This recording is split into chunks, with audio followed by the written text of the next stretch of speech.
fouls are the most common fouls in arm wrestling, therefore they require a precise review so that they are correctly assessed by the referees.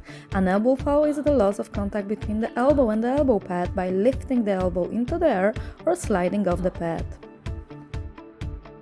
We talk about elbow slip when the tip of the elbow exceeds the edges of the elbow pad in either direction. The referee must be sure that the tip of the elbow exceeds the edges of the pad, and it's not always a clearly protruding bone, especially for athletes with wide forearms. Moreover, many athletes arm wrestle on the edge of the pad. Referee needs to carefully observe the tip of the elbow in such a situation.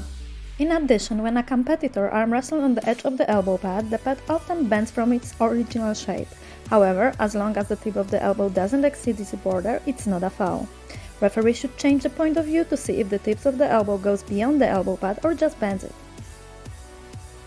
In the case of lifting the elbow vertically off the pad, the referee must clearly see the space between the tip of the elbow and the pad, but the height to which the elbow is raised is not relevant.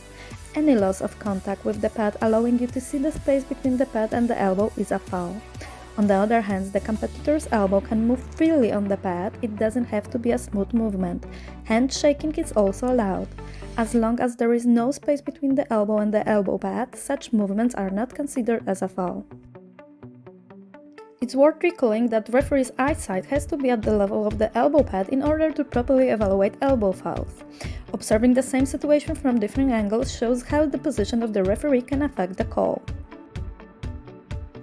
It's not a foul when the elbow is raised in the air but still above the elbow pad within its border and the competitor's tricep or forearm is in contact with the pad. It doesn't matter how high the elbow is raised as long as the tip of the elbow is within the borders of the pad.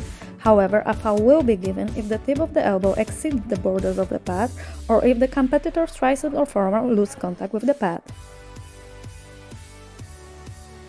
An elbow foul will also not be given if a competitor's elbow loses contact with the pad but as a result of the opponent's deliberate action is pushed off the pad. In that case, the foul will be given to the competitor who intentionally pushed his opponent's elbow off the pad, not the one whose elbow loses contact with the pad.